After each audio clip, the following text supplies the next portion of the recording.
All right, so we're going to talk about laryngeal cancer, and laryngeal cancer is basically the voice box. All right, it includes the epiglottis, the glottis, the subglottis. It is really uncommon, but it can be caused by prolonged tobacco or alcohol use. It can also be caused by EB virus or voice abuse. So sometimes you'll see singers who get it. But it has very few early symptoms. Now, remember we said on each test you're going to have a skill. So last time you had central line. This test you're going to have trach, right? It's going to be related to this most likely. So you want to review your COSER, your fundamentals, so that you can remember, and your skills check off. Those are going to help guide you. But also think of it in relation to laryngeal cancer. And we'll talk about why. So again, clinical manifestations, very few early symptoms. They can maybe be a little hoarse or feel a little lump in the throat, or maybe they have a change in their voice quality, because again, this affects the voice box. Pain and dysphagia are late signs. So they could also have decreased mobility of the tongue or a little obstruction, but those are really late signs. They, at that point, they're probably seeking care. But who hasn't had a little lump in their throat, or who hasn't had their voice like change a little bit here and there? Do we go running in going, we have laryngeal cancer? No. So very, very few symptoms early on. Diagnosed with the laryngoscope, because we can look into, and see the glottis. We can see a mass there. It's also diagnosed, obviously, by imaging and the staging. So the same staging that we talked about with lung cancer, TNM, we would stage it, and we would diagnose it the same way. We'd get an image. What are we giggling at? Oh. Get a imaging and then stage it.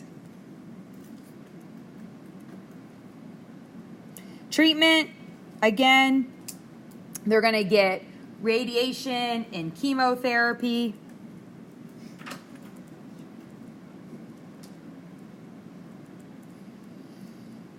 And if they decide that they want to do the surgery, then we could do surgery. And it's a radical neck. And basically a radical neck is where they take all the tissue from the side of the neck, from the jawbone, all the way to the collarbone. So all of this gets removed, okay? It's a huge surgery, all right? All the muscles, the lymph, the blood vessels, everything gets removed, okay? So a pretty big surgery. Depending on where they're at in the disease process, they may not want to do that, all right? It is a big surgery. It requires a lot of recovery. It's got to be their choice. And depending on, remember, it's the voice box that we're affecting here. So, if they're far along and they, maybe they've got a metastases and their tumors, they may say, it's not worth it. Treat me with chemo and radiation and I'll just live my best life. Again, we have to give them those options because they often have a lot of body image disturbance. It is a big, area that we're going into, and they need a lot of voice rehab. So think about it. I'm taking away your source of communication. So if I go in and remove your larynx, and that is how you communicate, and you don't know how to write, how are you going to tell somebody your needs? If you don't know how to type, how are you going to tell somebody your needs? So it's really important to understand where they're at with this, because we need to give them ways to cope with this, cope with those body images, cope with how we're going to communicate. Things that we need to remember. If they've had a radical neck, can you bag mouth them? Nope. We've just removed everything right here. So you're going to have, they're often going to be trached, and you're going to have to, learn how to suction them and bag them.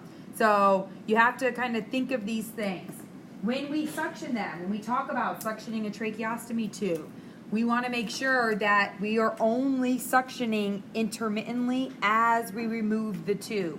We don't suction when we insert, and we don't suction continuously as we pull out. We only suction intermittently. And think about it. I'm about to sit there and suction you. So I'm sucking not only secretions and such, I'm sucking oxygen. So I don't go out and decide to run a 10K, after I've just run a 5K. I'm going to try to run my 10K fresh, right? I'm going to make sure I'm at my best state. So with this, you want to make sure they're hyperoxygenated. So you want to you don't want them to start at like an O2 of 90 and then suction them and remove it more. You want to sit there and bag them and make sure you really hyperoxygenate them so that they start at like 100. So that when you bring them down, you're bringing them back down to where they were sitting, okay? That just says review the suctioning. And that's really it with laryngeal cancer. Again, it's, they diagnose it pretty late, and when they do, they need a big surgery. And really having frank discussions with the patient regarding the surgery itself and what to expect after surgery are going to be important. Mm-hmm. That's a good point. The psychosocial aspect is, I think, one of the biggest aspects with laryngeal cancer. It's just the recovery from it. No, I think it's good. All right. Next is tuberculosis. So basically, tuberculosis is when we get exposed to tuberculosis, the organism gets breathed in, okay? We inhale the organism. It then lodges into our bronchiole or alveoli, and it causes an inflammatory reaction.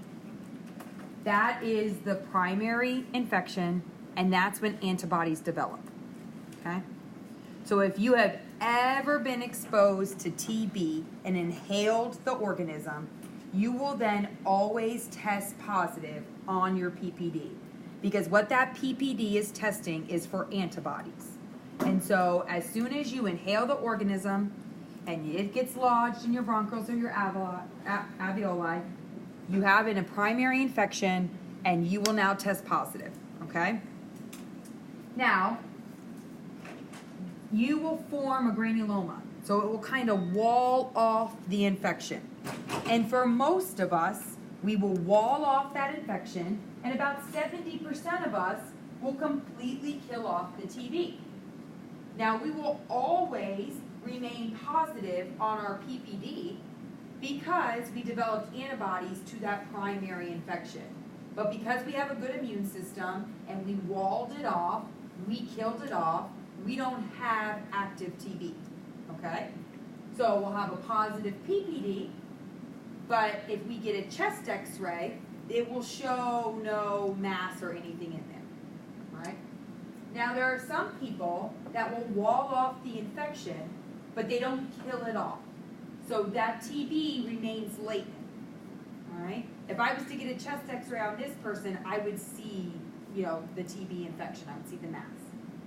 So as long as your immune system is stable, it can keep the tuberculosis at bay, right? Walled off at bay. But once the immune system isn't able to keep the tuberculosis at bay, that's when you get an active tuberculosis infection. And that's when you can spread it, okay? Now, primary tuberculosis occurs within the first 2 years of being exposed. Post-primary occurs 2 years after initial exposure. All right. So, does any of you have a positive PPD? Does anyone? Okay. So that means at some point, Mercy was exposed to it. She inhaled it, and were you ever treated? Yeah. I was actually pregnant with my son when I had it like 20 years ago, and they said I possibly got it when I moved over here. Okay. So I had to take medication after I had it. Okay. And did you get treated with medication? Okay. Did you have active disease, or just were they doing it prophylactically? Yeah, it was like prophylactic. Prophylactically for you as well? Okay. So, and that's a good point to make, is a lot of people will take it prophylactically when they have a positive PPD because they want to make sure they kill it off. okay? Because they don't want it to lay dormant and it develop an actual infection, right?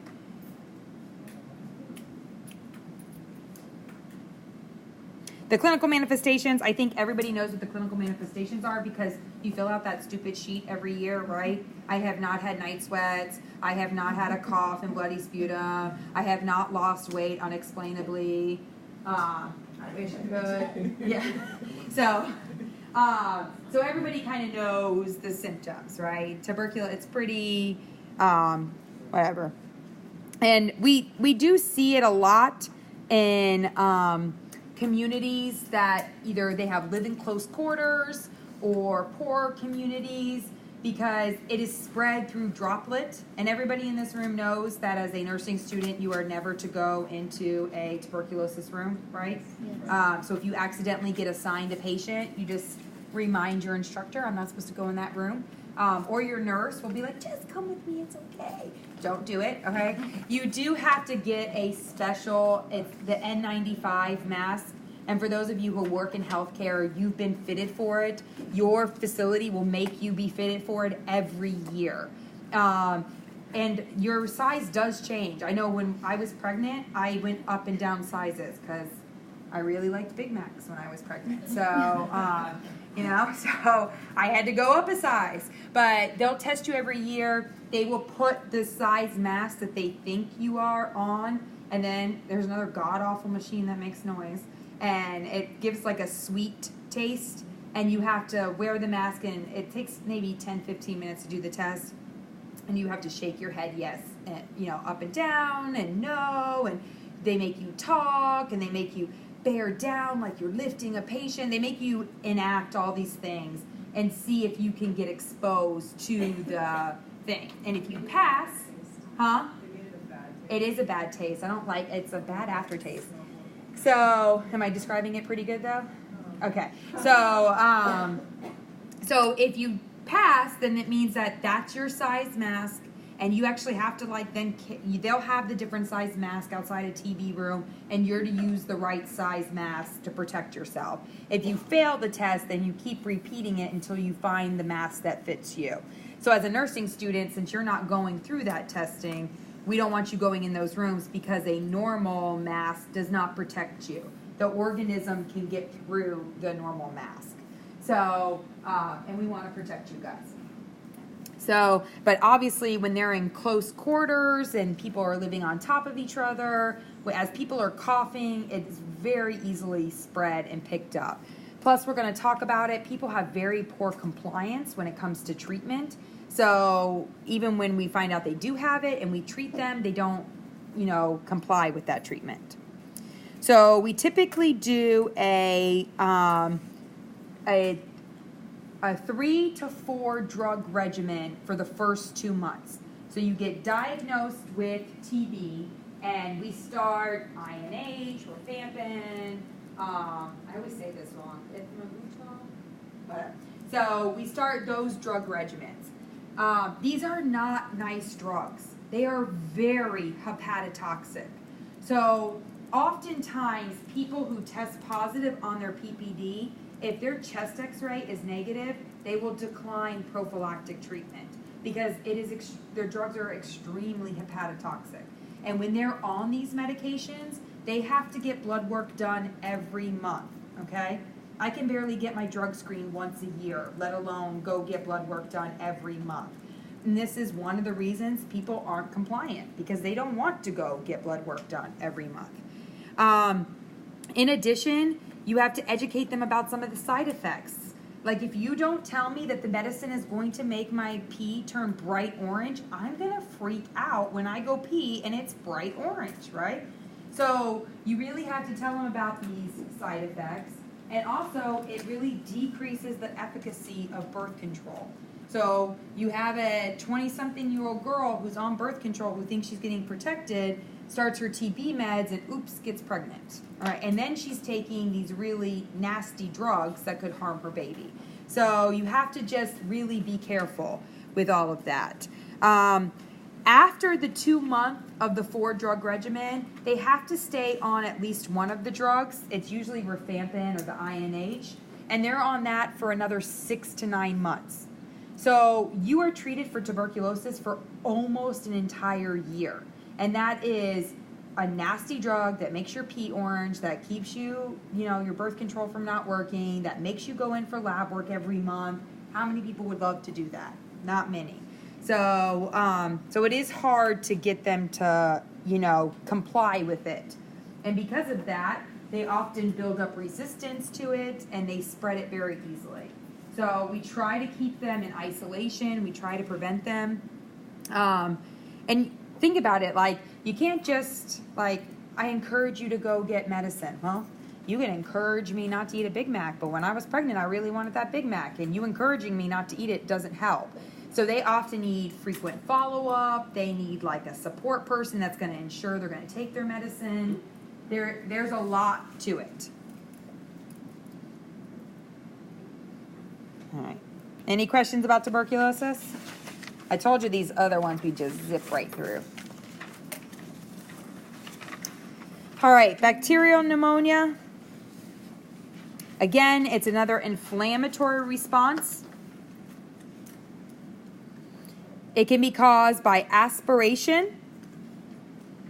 A lot of times if we are feeding a patient and then they aspirate on that feed and it gets into the lungs and that causes the infection, we can inhale it or we can get it from the blood. And there is community acquired versus hospital acquired. And hospital acquired is typically 48 hours after admission, they develop a pneumonia. And I can tell you that the reason why for those of you who work in hospitals or those of you, like you guys have been out in clinical, why they are so vigilant now about keeping the head of the bed up, especially when feeding, at least the 30 degrees, keeping the head of the bed up at least 30 minutes after a feed, getting them up and walking, is because if they develop a hospital-acquired pneumonia, insurances pay $0. So then the hospital is absorbing the entire cost of that person's treatment. So maybe that person came into the ICU because of a major MI and had heart surgery. Now the hospital just absorbed an ICU stay, a heart surgery, all because we didn't do our job and they developed a pneumonia. That totally sucks. So you'll see lots of precautions to keep against that. So again, you have that inflammatory response in the lung tissue. We diagnose it by sputum, and remember we already talked about sputum. We get a gram stain, and we get that culture and sensitivity before we start any antibiotics, okay? We can also get all the other things we've talked about, chest x-ray, CBC, pulse ox, ABG. I think we've kind of already talked about all those in general. You know why we're getting them. And clinical manifestations, it's happening because of what's going on. Because of that inflammatory response, they get that bronchoconstriction. Remember those muscles that wrap around the airway? They will kind of squeeze down, and that's what's causing the wheezing, those adventitious sounds. They can develop a fever, right? Because it's an infectious process. Just like a burn, when there's, an infection happening and that inflammatory response happens, we have increased permeability. It doesn't happen just in burns. It happens anytime you have an infection or inflammatory process. So, because the inflammatory mediators need to get to the site of infection. Well, if the site of the infection is your alveoli, and we increase permeability, and we are increasing the fluid that can get into the alveoli, all we're doing is filling up the alveoli with more fluid. Can we have good gas exchange if the alveoli are filled with fluid? No. So that means we're going to have that decreased gas exchange. We can't have the exchange of CO2 and O2, right? Because that alveoli, where O2 and CO2 are supposed to happen, can't, because it's filled with gunk, okay? And because of that, they get hypoxic. So they work really hard to breathe. They get tachypnic, dyspnea, they get tachycardic. And then obviously they have increased mucus production, so they're going to cough.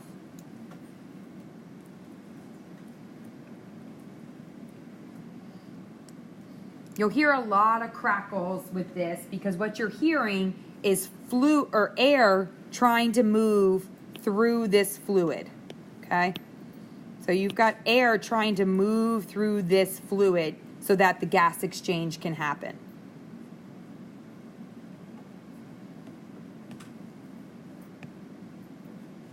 Again, we can do the chest physiotherapy, not as aggressive as we do with like cystic fibrosis, but anything that we can do to kind of break up that fluid so the patient can cough it up and expel it. We want to increase their fluids because we want to thin up that mucus so it's easier to get rid of. And we can, again, just like all the others, if needed, we can use expectorants, antitussives, mucolytics.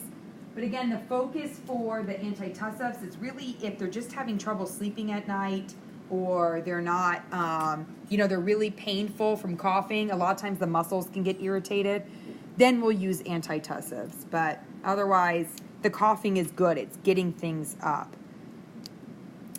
If it's something that can be spread, we might put them on isolation, but it's not like tuberculosis. We can use bronchodilators if they're having wheezing.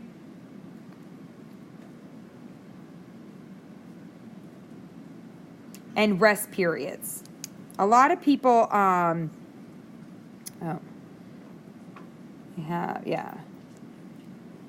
A lot of people will be like, okay, I'm going to go in there and I'm going to feed them and change them and give them their bath and do everything so that they can rest for the rest of the day. And that is like the worst thing you can do for them.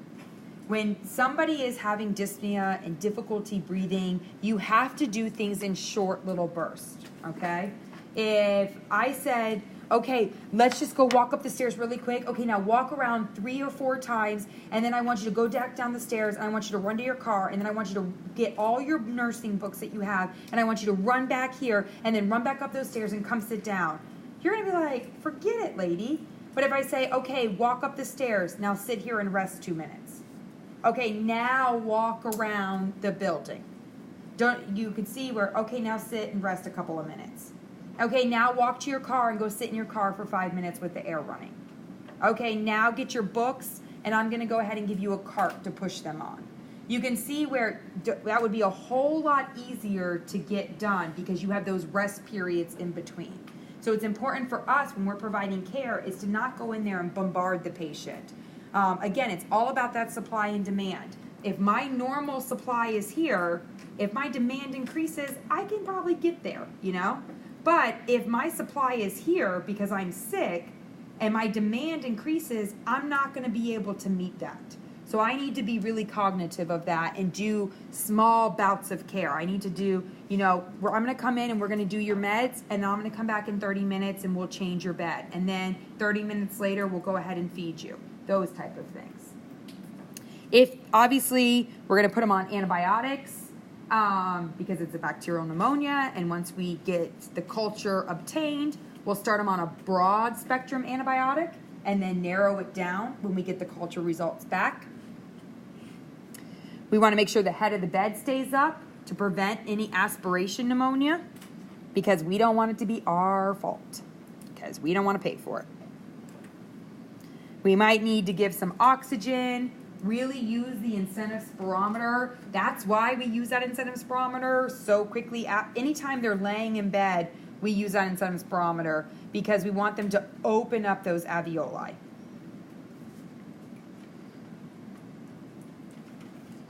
And there is prevention to decrease the likelihood of developing a bacterial pneumonia. It's the pneumococcal vaccine.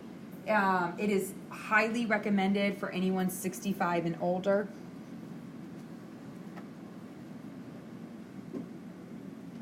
It's like the flu shot. We can't force them to get it, but it does significantly decrease the likelihood of you developing it, and if you develop it, it decreases the symptoms.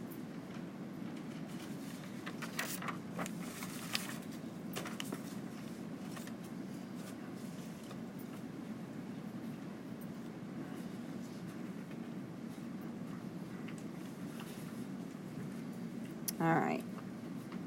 We good? I don't think you would tell me if you weren't.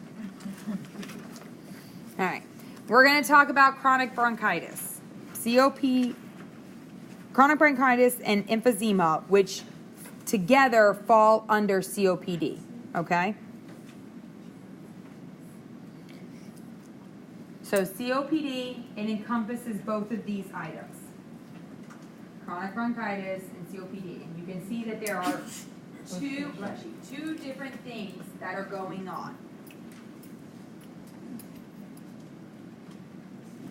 Again, it is most likely caused because of smoking, although there can be some environmental triggers. And it's a chronic inflammatory response of the airways because of some kind of disease process. So the airways are chronically inflamed.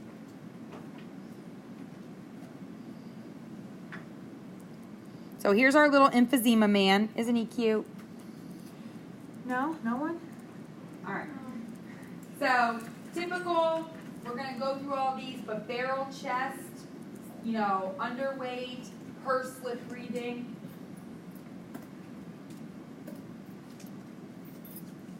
So what happens is in emphysema, surfactant gets killed off, okay?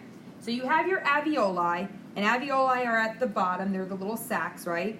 And when you breathe in, those alveoli open, and when you breathe out, those alveoli close.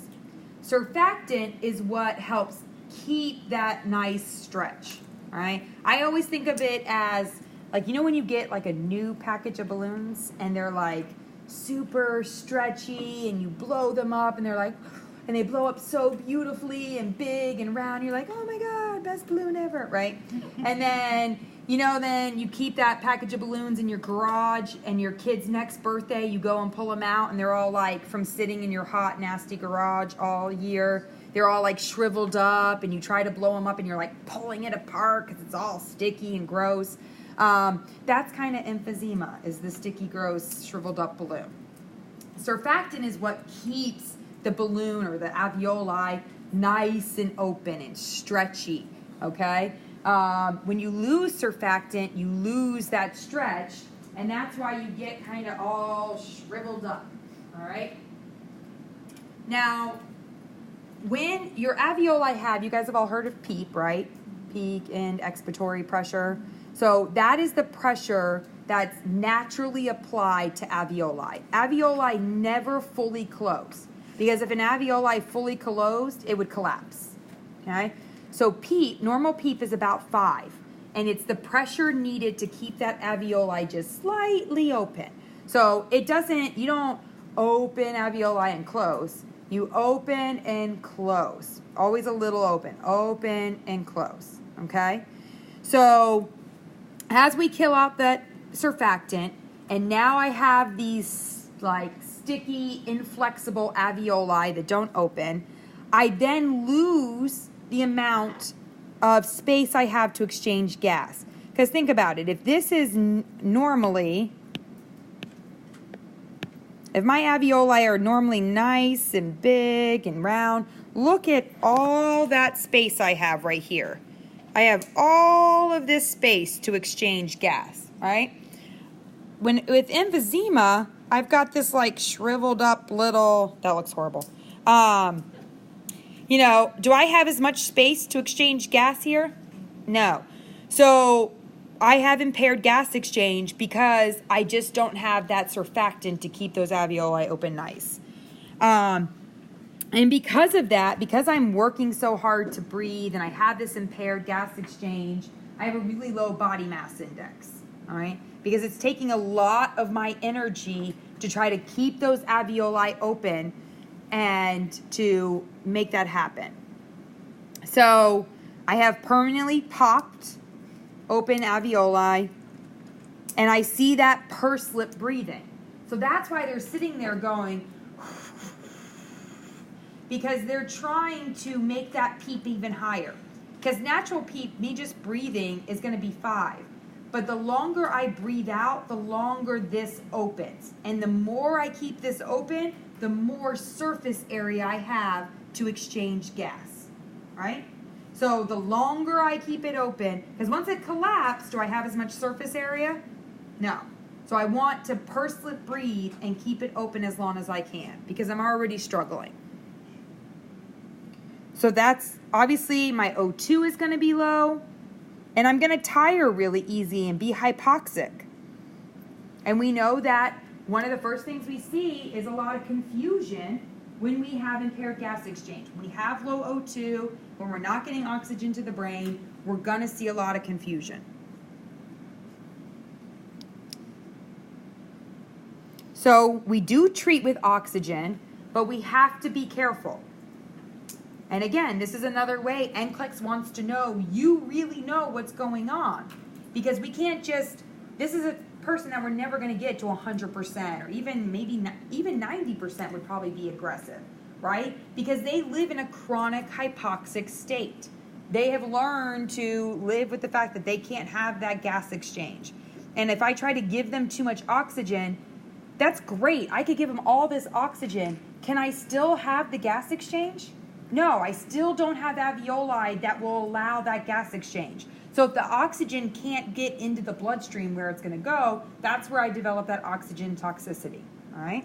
So that's why we have to be careful. We give oxygen to help them, but we can't be too aggressive with it. And obviously, if they're working really hard to breathe, just like with cystic fibrosis, we high calorie, high protein diet, and we lots of fluids. And the same thing, we want to rest a lot, especially before eating. I'm not going to have them do their bath, give all their meds, change their linens, and then have them eat. I'm going to, first thing in the morning when they're ready, I'm going to come in and be like, how are you feeling? I'm feeling really good right now. Okay, let's sit down and eat, then rest. I'll come back in 30 minutes and then change your bed. Then I'll come back in 30 minutes and I'll clean up. Then I'll come. So you really want to make sure that they're at their best before they eat, because that you saw that little old man, he's all shriveled. He needs as much as calories as he can get. You don't, and since they're already not hungry, and again, the drive to breathe outweighs the drive to eat. So his drive to breathe is already really high. So we want to make sure that we get as much nutrition as we can. We can even give them a bronchodilator before they eat so that we can try to open up as much as possible and make it easy for them. We are going to try to focus on smoking. I always say sensation. It's not a sensation of smoking. Cessation. Did I say it right? Mm-hmm. Okay. Smoking cessation. Yeah. Stopping smoking. We're going to stopping smoking. So we're going to focus on that. And again, when we develop emphysema or we develop chronic bronchitis, we can't reverse it. Once it's there, it's there. We can't treat it. We can't make it better. But we can stop making it worse. All right? Everything we've talked about so far is kind of exists along a continuum, right? A lot of it, I should say. The bronchitis, emphysema is the same thing. You can have early emphysema and you can have late. And if they've got early emphysema, we want to stop smoking here because we don't want it to develop and get any worse. So that's the emphysema part. Then you have bronchitis. Chronic bronchitis is basically happening because the cells that line the airway are hyperplasic, they're growing. And it decreases the diameter of the airway. So you got hyperplasia of the cells lining it, so it decreases the airway. So that's what you see in this upper picture, okay?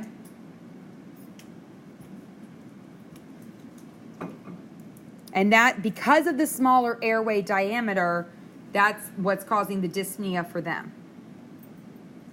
They have increased mucus production, which obviously is going to cause a cough.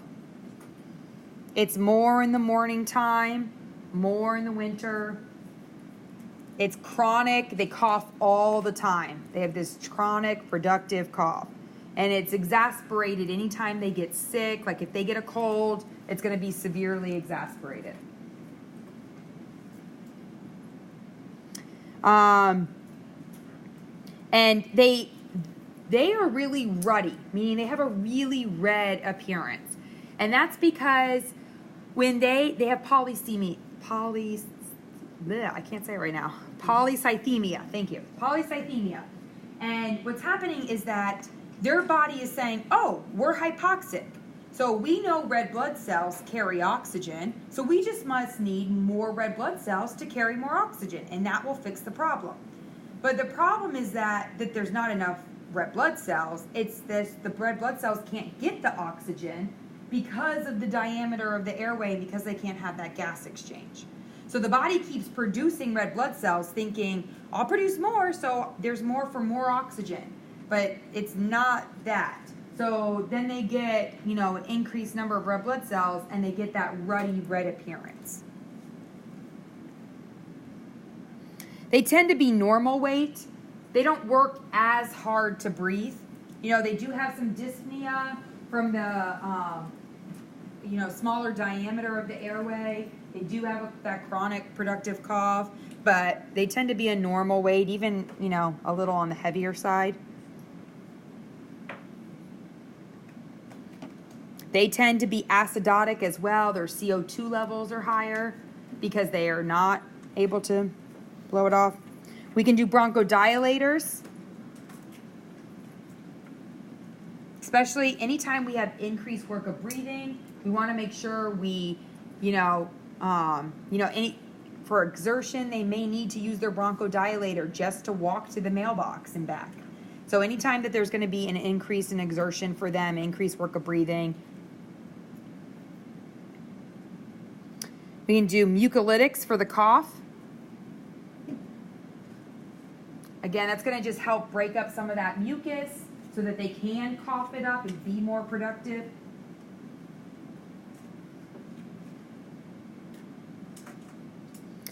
We diagnose it, again, we've already talked about all these things. I'm not going to go into big length unless you're just not getting it, then come see me.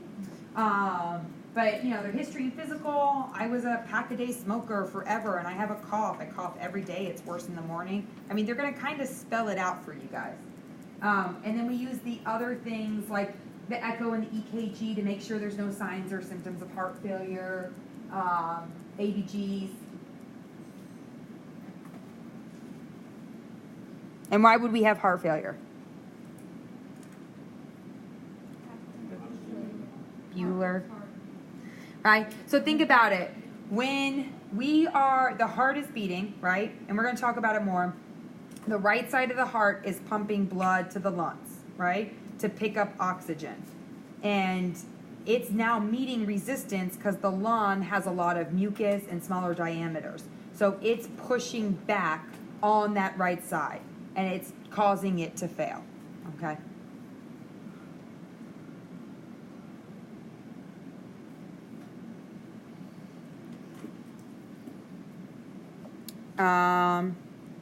They just make sure that they get their vaccines because we want to make sure that they don't, like a person with COPD, we want them to have the pneumococcal vaccine to prevent against bacterial pneumonia, because if they get bacterial pneumonia, they are going to get really sick. Okay. Any questions about COPD? Everyone's hand ready to fall off? Good. We have one more slide.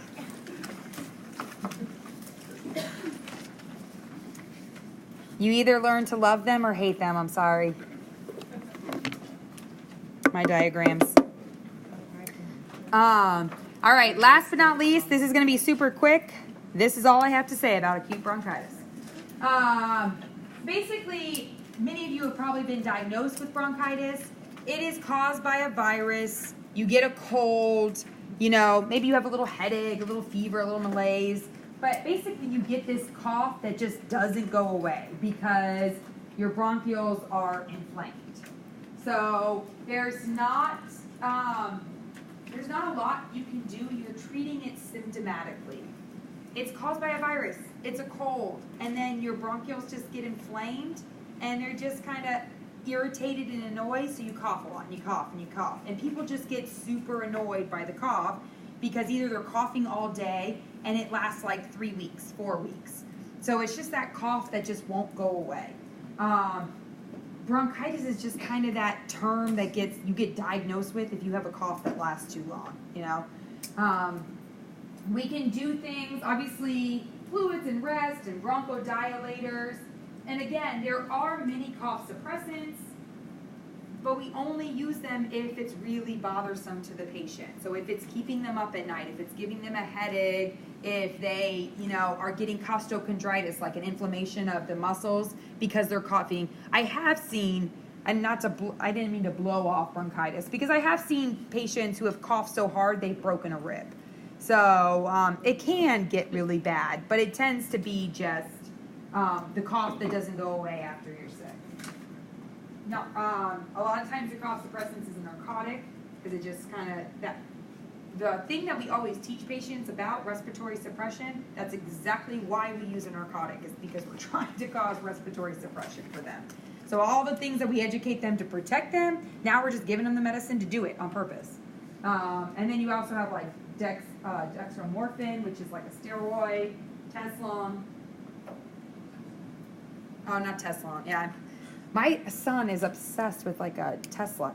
Like, They look like stations. They're pretty cool. yeah, I don't know. I'm like, good luck, son. Your mom's a teacher. She took a giant pay cut to come here.